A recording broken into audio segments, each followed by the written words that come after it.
Have you ever been hung up on an ex or stuck in the past relationship and unable to move on? Well, you're in the right place.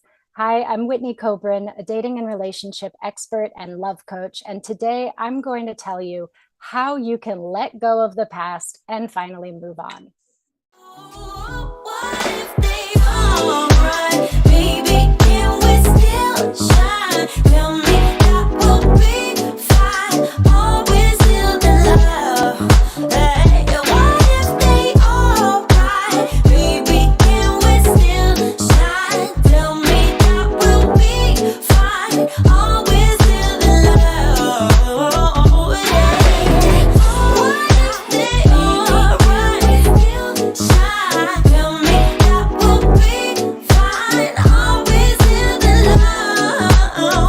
What if they all right? Baby, can we still shine? Tell me that we'll be fine. Always still the love. Oh, what if they all right? Hello, Baby, welcome, can welcome we back. still So, shine? today Tell we're me. going to be talking about how to let go and move on. And this is so important. Let's think about what will happen if you don't let go. If you don't let go, you can't move on. Maybe there wasn't a happy ending from what happened in the past, but you're going to be stuck in that unhappy ending rather than being able to close that loop and be able to move on and start a new story that could have a happy ending. And we're going to look at today why it's so hard to move on and what you can do about it to actually be able to move on. So, the first thing that I want to talk about is why it's so hard. And if you've ever seen this image, I know in my psychology textbooks it was always in there, but the iceberg, where there's a little tiny tip of iceberg above the water, but a big, huge iceberg underneath the water. Well, that is your mind. And the little tiny tip that is above the water is our conscious mind, what we are aware of, what our conscious decisions are. This is where you make goals and decisions about your life.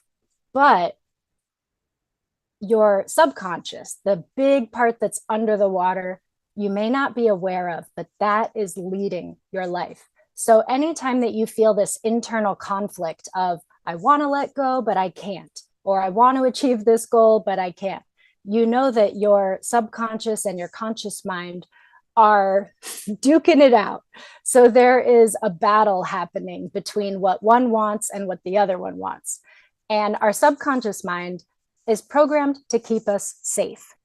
That's why it's so hard to reach a challenging goal, because your subconscious mind will think about all the dangers. Well, what if I make a ton of money and then people want things from me? Or what if I make it and lose it? Or what if I try really hard and I fail? All of these fears will hold us back and keep us stuck and keep us in our comfort zone. And it's a very similar thing happening when we are stuck in the past. Our minds, our bodies, we get programmed just like computers, right? I don't know if you realize this, we have created computers in our image. We have a lot of the same defragmenting and processing. So let's think about it like that.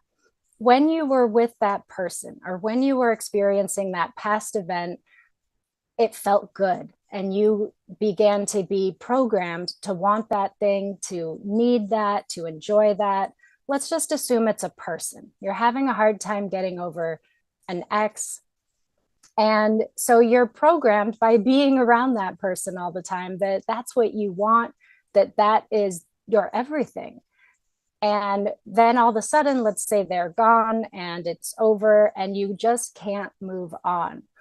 It's hard because deep down, you have these feelings that you want to stay attached, that there's hope of getting back together, that maybe this is the best you can ever do.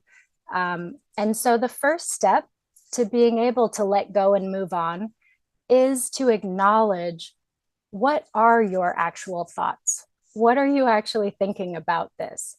And you might have very contradictory thoughts of, I'm ready to move on and be with someone else, and I really miss this person and I wish we were still together. And just know that that's super normal to have these conflicting views. So, this is the first step. You want to ask yourself also, what is the payoff of still being stuck in this past? What am I getting from it? How am I feeling better, right? Justified.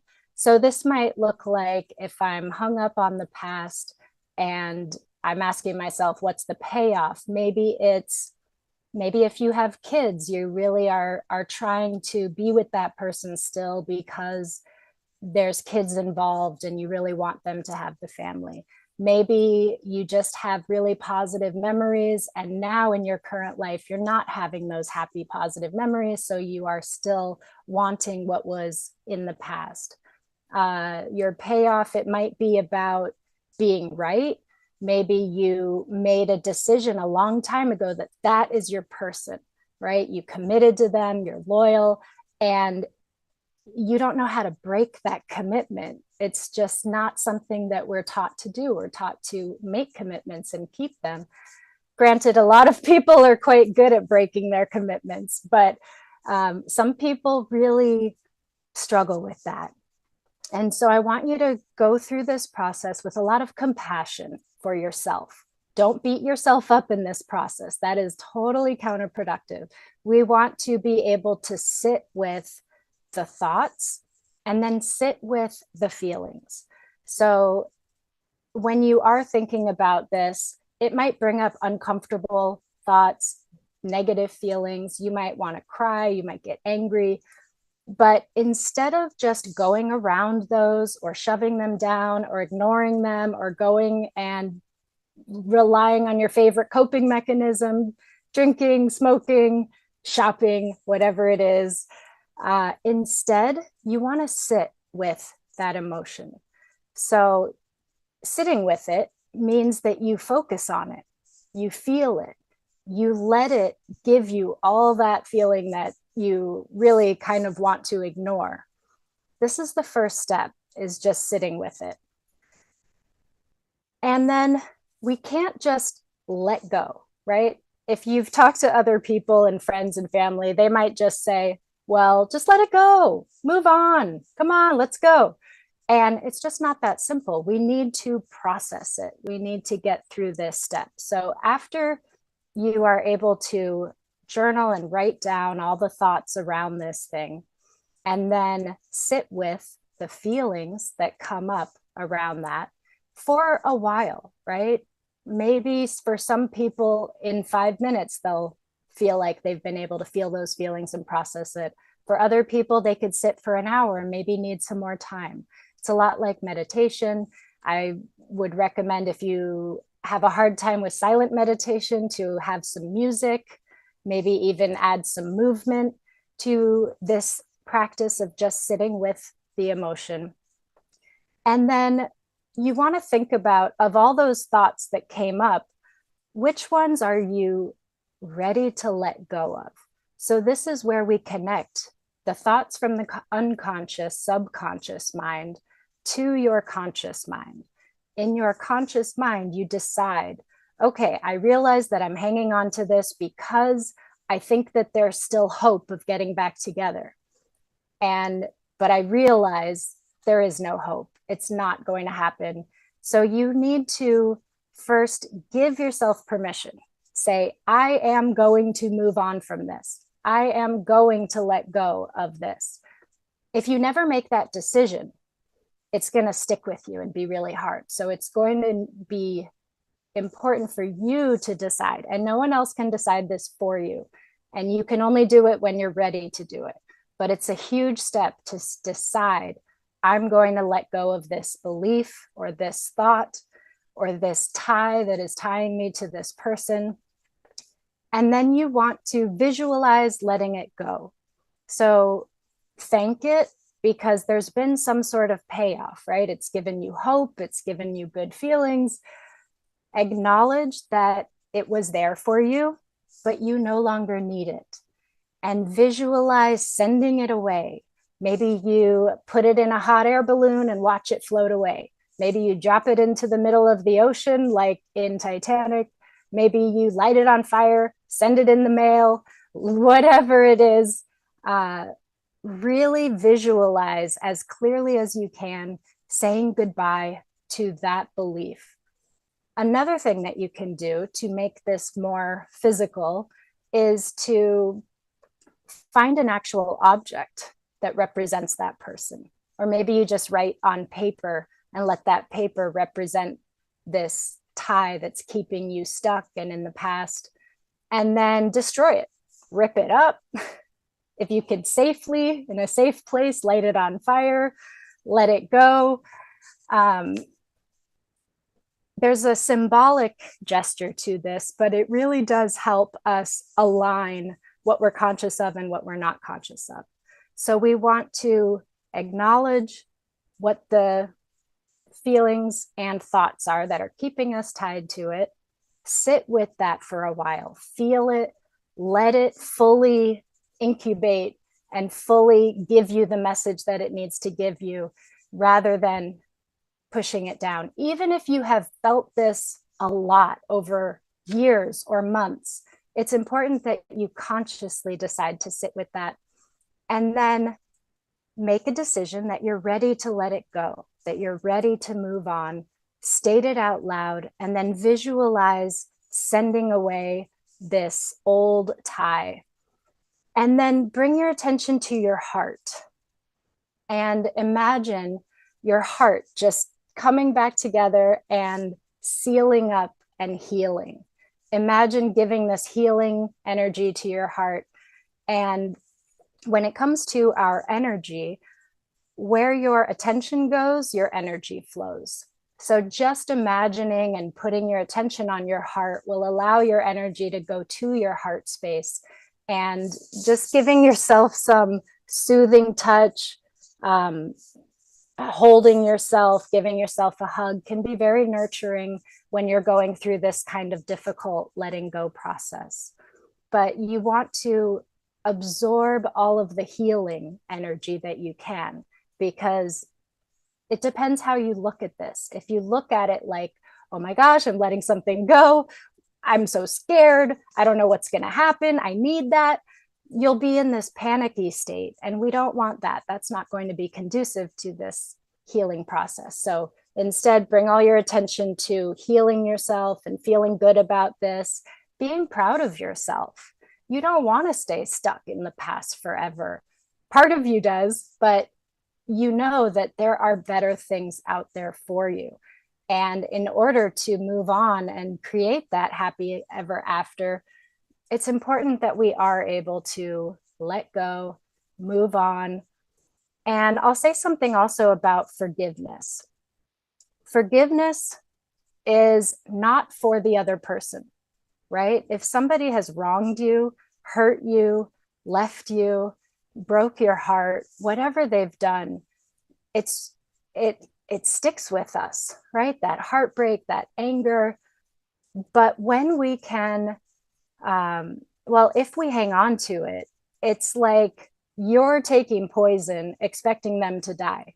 You having this stress and this anxiety and this worry about it, even again, if it's not very often in your conscious mind, but it's still in the subconscious mind, you might be dealing with a lot of stress around this and not even realize it. So you want to also be able to forgive in the process of letting go. And forgiveness, again, it's not for the other person. It doesn't matter what they did, how horrific their acts were. If you keep holding on to your anger and resentment, that's only going to be poisoning you. So again, when you're ready, this is part of the process of letting go, is to forgive, to say, I forgive. It's done. It's over. I'm letting it go. And then the next step is to solidify the new going forward and being able to move on. To solidify that, I want you to think of a thought that reinforces what you really want going forward, something that gives you hope. So some of the thoughts that you wrote down in the beginning might have been, I'd really love to be with my ex. They were the best. I'm never going to do any better. So we're letting all of those go. We're sending them away. And you want to replace it with something like, I'm excited for my future, or I know that moving on is the best thing, or I'm ready for my next step. Whatever it is, it should be something that is inspiring to you and reinforces your goals and where you want to go and what you want to do. So I know that this can be a really hard process because we want to hang on to the past. But if you want a new future, if you want to let go, and at some point, it's pretty much always going to be important to let go of something that is keeping you stuck and holding you back. So follow these steps and you'll be able to let go and move on and eventually create your own new happily ever after. All right, I'm not sure if there's something that I should do to end. Okay, 3, 2, 1, and go.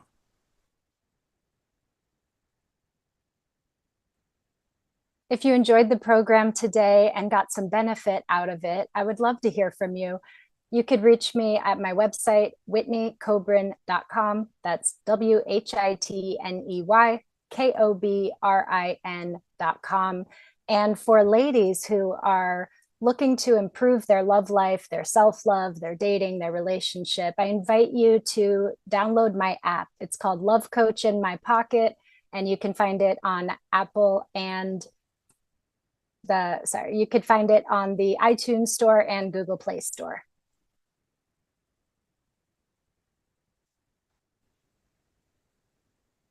All right, 3, 2, 1, and go.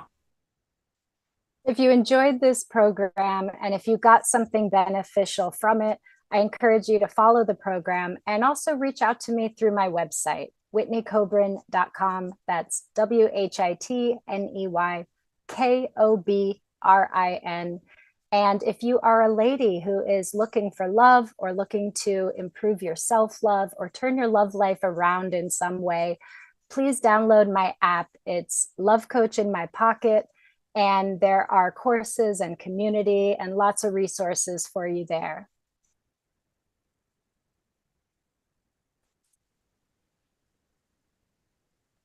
Three, two, one, go. Hi, are you single right now? And do you feel like people around you act like that's a disability?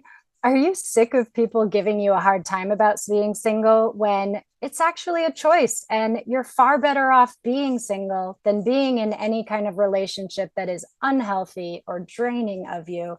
So that's what I want to talk to you today about, is the joys and unexpected delights of being single. I'm Whitney Kobrin, dating and relationship expert and love coach for women. And I hope you enjoy the program today. 3, 2, 1, go. Are you single and tired of the people around you acting like it's a disability, saying, "Oh, I'm so sorry, you'll find someone soon"? Blah. That's what I want to talk to you today about. I'm Whitney Kobrin, a dating and relationship expert and a love coach for women. And I want to talk about being single by choice and the unexpected delights of being single.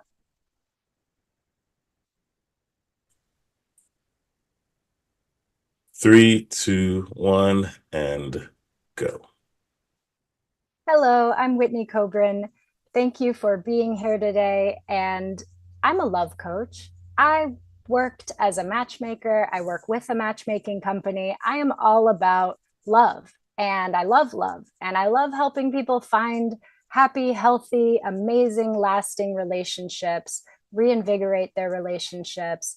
But I want to talk about the opposite of that today and talk about being single, because I've talked to a lot of single people over these years doing what I do, and not one of them enjoys other people feeling pity on them or acting like something is wrong with them, or, oh, honey, you're just being too picky. Just settle for someone. Or, telling you that maybe you're trying too hard and you just need to relax and let it happen. I will tell you that your perfect partner is never going to just show up in your living room when you're Netflix and chilling by yourself. No, it doesn't just happen for everyone. It does take some effort. It does take some work, and I bet you've tried the dating apps and websites. You've gone on blind dates. You've worked on yourself and read all the self-help books. Maybe you've gone to therapy or counseling. And if you're still single, I just want to say there's nothing wrong with you, like, at all. Being single is not a bad thing. So I want to talk about some of the unexpected delights and good things. Number one is, if you have ever been in a relationship that is toxic or unhealthy or not fun, then you know that it's far better to be single than to be in a relationship like that. And so I know there's a lot of people out there that would just rather be with somebody than be alone. And they're putting up with a lot, and they're suffering, and they're holding things in. And so when you're single, you don't have to deal with that. You don't have to deal with that toxic energy. You are free to make your own decisions. Um, and if you are single and just taking a break, right? Because there's different ways of being single. One is maybe you're single, but you are actually seeing people and dating people. You're just not in a relationship yet. And that could be really fun. I love that phase. And I know it gets a bad rep because dating is complicated these days. And there are catfishers and ghosters and the guy on the oil rig that says that he needs money for his son, and these scammers. And yeah, I've seen it all. I know that it's not fun, and people can really burn out on that. So if you are somebody that's been single and you've tried dating and you put it all out there and it just got overwhelming and tiresome and felt like you were spinning your wheels, swiping and texting, and nothing's really leading anywhere, you are not alone. I feel you, I see you, and this is happening a lot nowadays. And so when that happens, a good it's not a good approach to just power through it and just keep grinding, right? I think we're all kind of waking up to this concept that hustle culture and pushing ourselves no matter what can really harm our well-being and even our physical health. So we need to be in balance. So that means maybe you let up off of the dating apps and take a break and use that time for yourself, whether that means starting a new workout routine or starting a social activity, right? There are so many options. And just because somebody's single, it doesn't mean that they're lonely. And it certainly doesn't mean that they have to be lonely. You have friends and family, most likely. If not, there are so many ways now to meet new friends, to just find things online, find events through Facebook events or Meetup or Eventbrite, and go out and meet some people and hang out with people. And you don't have to feel lonely being single. And if you are single and looking, I encourage you to not only go to singles events and like looking for that person. Be open to making friends. I know when I met my late husband, it was because I had made some new friends on Meetup, and then I started hanging out with them, and then they invited me to their friend's party, and then I met more people there, and it just kind of happened as this chain of events. And so when you're too focused on one singular outcome, like I'm going to this speed dating event and I want to find my partner, then if that doesn't work out, you could end up really disappointed. So we want to take the pressure off, keep it kind of casual, allow yourself to be relaxed and be yourself, be authentic, be true to yourself and how you're feeling, and enjoy it. Enjoy yourself. It's like when someone really wants a baby, it's worth enjoying the time before the baby, because that's going to change a lot when all of a sudden you don't have time to yourself very often. So while you're single, I encourage you not to look at it as a bad thing and feel lonely, and definitely don't get lost in your head with, the downward spiral of, I must not be lovable, I must not be good enough, it's never going to happen for me. None of that is helpful, and I hope you don't do that. And I hope that if that starts to come out, that you have some sort of tools or practice like self-compassion or meditation or embodiment or movement or something where you can get yourself back into out of that negative spiral. That said, it is very normal to have that yearning for a partner. So if you're capable of having, you know, both of these thoughts in your mind at one time that may be contradictory, that can make you feel very whole and at peace to say, I am content with myself single, and I do want a partner. They could coexist, but it doesn't mean that you're going to be working really hard and desperately chasing after finding a partner. Sometimes when we try too hard, it can be like in baseball, if you hold the bat too tight, you can't hit it properly. Or if you catch a butterfly, right? If you hold it too tightly, you could crush it. So there's always this sweet spot, this balance of being open to the new experiences and wanting to invite a partner in, making eye contact with people, giving your number out if somebody seems interesting. We want to be able to do that and balance it out with not feeling like there's too much pressure and too much demand on that. And it's great when you can use that time to not just improve yourself, because I kind of I'm in the self-improvement field, but I have this belief that if we're always trying to be better, if we're trying to change who we are, then that could become a negative influence in our life also. So it's not just about, I'm going to work on myself and I'm going to become a better person so that I attract a better person. I mean, there is truth to that, yes. But really what it's about is you're not becoming something different. You're actually shedding all of the things that are holding you back so that you can truly be yourself and truly shine. And that, in my opinion, is the goal of self-improvement, is to really be your best self, to be your most authentic self, to be able to release and get past our fears that keep us playing small and stuck in our comfort zone and afraid to, go talk to the cute person over there in the corner of the room.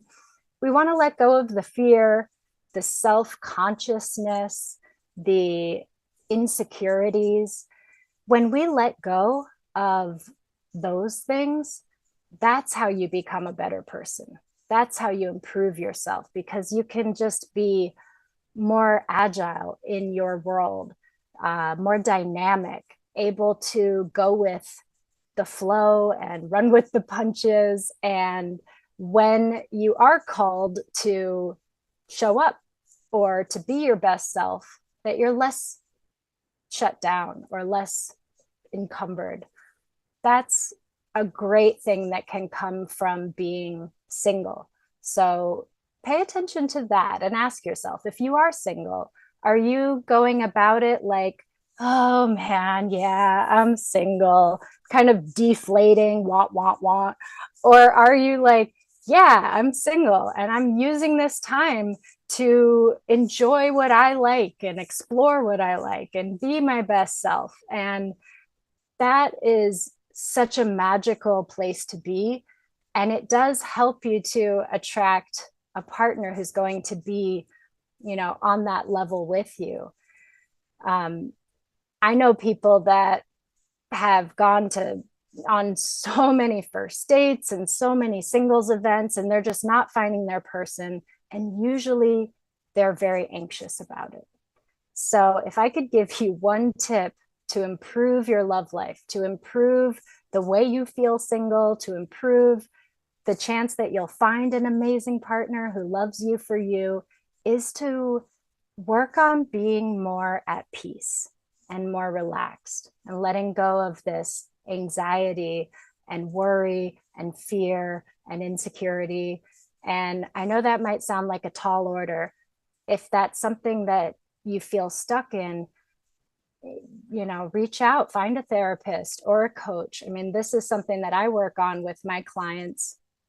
But there's a lot of different resources out there, and find what works for you. I know that meditation has amazing benefits that have been scientifically proven. And yet I know that meditation is not for everyone, but there are other options that you could do as well. So if you're not into meditation, maybe you do something with movement. I actually saw a YouTuber that tried standing on one foot for 5 minutes for a whole month. And she thought it was going to be ridiculous, but she actually was someone that couldn't just sit down and meditate and get much benefit from it.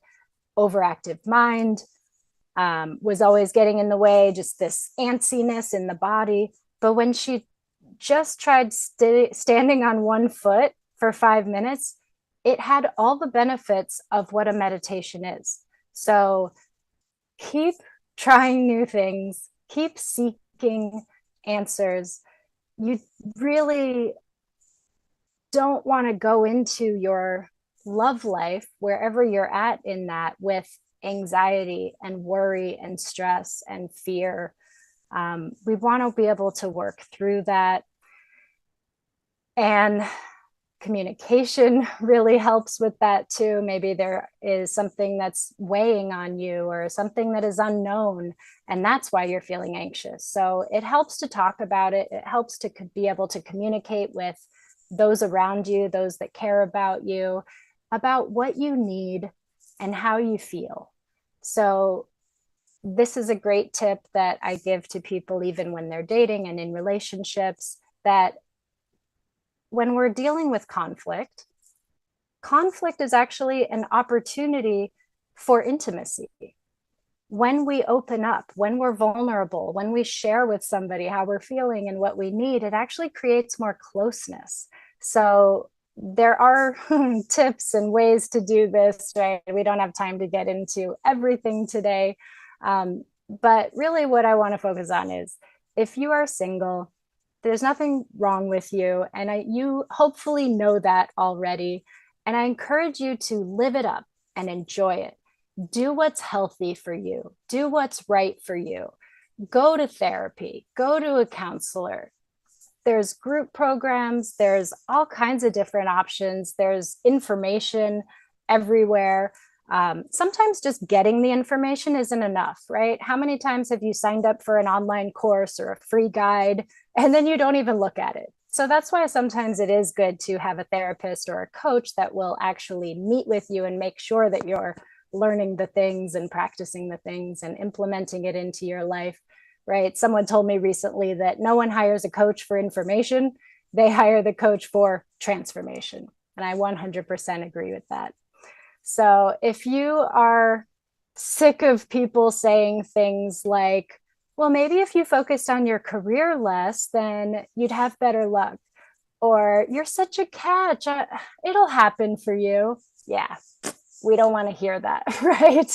We know it'll happen when it's time. So keep your chin up, enjoy yourself. And when you're ready to find that partner, I would love for you to reach out to me and I can help you. You can reach me at whitneykobrin.com or download my app, which is Love Coach in My Pocket. Thanks, and see you guys next time. What if they all right? Baby, can we still shine?